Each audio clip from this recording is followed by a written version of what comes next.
کوم قومونه چې په خپلو منځو کې اتفاق ونه لري، یووالی ونه لري، دوی به دشمن ډېر په اسانۍ سره وژني او د ناکامۍ سره به مخ کېږي. دا پښتانه چې په منظور پسې، عمل ولي پسې، اچکزي پسې، فضل الرحمن یا په عمران خان پسې روان دي، دا ټول ستاسې تور دشمن ته هیڅ فرق نه لري، هیڅ توپیر نشته دی، ټول باید ووژل شي او ټول ورته یو دي. یوه بیلګه به زه تاسو ته ووایم، مثال به درته ووایم، په بابړې کې، په چمن کې، په بنو کې، په خړ کمر کې، په کورمه کې او پرون په اسلام آباد کې چې څه وشول، دا هماغه سلسله ده چې تر اوسه پورې روانه ده. خو د شهادت توپیر دا دی چې څوک چې تور پنجاب، تور قانون، د پیرنګي قانون، تور ټوپک ماران او دغه تور قانون او دا تور ریاست مني او دا خپل برخه بولي او ځان د هغې برخه بولي، خدای پوهیږي او د هغې شهادت پوهیږي. او هغه خلک چې د دې قانون خلاف دي، د دې آئین نه مني، دا ټوپک ماران نه مني، د هغوی شهادت هم خدای پوهیږي. دا نو قضاوت بیا خدای پاک کوي، موږ یې نشو ویلی. نور راغلو په دې کې چې موږ ولې وژل کېږو.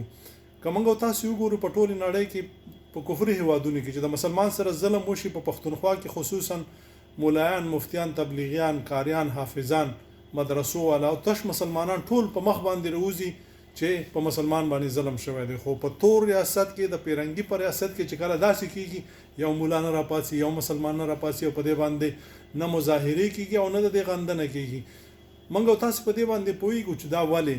دا ځکه چې زمونږ او ستاسو علما کرامو ته پښتانه چې دي مسلمانان نه ښکاري، پښتانه خپله حصه نه ښکاري، پښتانه خپل ځان نه ښکاري، ځکه د دې په غم کې دوی نه یو خبره کوي او نه یې غندنه کوي او د نړۍ مسلمانان ورته خپل مسلمانان ښکاري.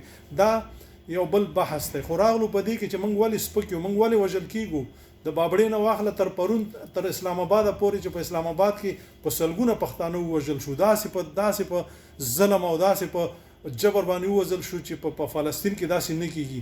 او تاسو به لیدلي چې په کانتینر باندې یو پښتون ولاړ دی، مونځ کوي او دا تور لنګیان راځي او په لغتو باندې دا لاندې راغورځوي، 15-20 غزه نه لاندې دا راغورځي لاندې. په دې باندې چا خبر وکړه چې دا په مانځه باندې ولاړ د مسلمان سره څو شو، چا ور سره وکړل؟ نه، دا ځکه چې د کور سپک په نړۍ باندې سپک وي. موږ او تاسو د کور سپک یو، په موږ او تاسو باندې خپل علما کرام دا خبره نه کوي، نو بل څوک دی چې په موږ او تاسو باندې خبرو تر څو پورې چې یو بل ته لاس ورنکو، تر څو پورې چې د یو بل نه قربان نشو، تر څو پورې چې موږ او تاسو خپل مشران و نه پیژنو چې زمنګ د پاره، زمنګ ولست د پاره، زما د مدنیاتو نه پاره، زما د هیواد د پاره، زما د خاورې د پاره څوک کټور دی او څوک یې ساتنه کوي، تر هغې پورې به موږ او تاسو وژل کېږو. نور قضاوت په تاسو.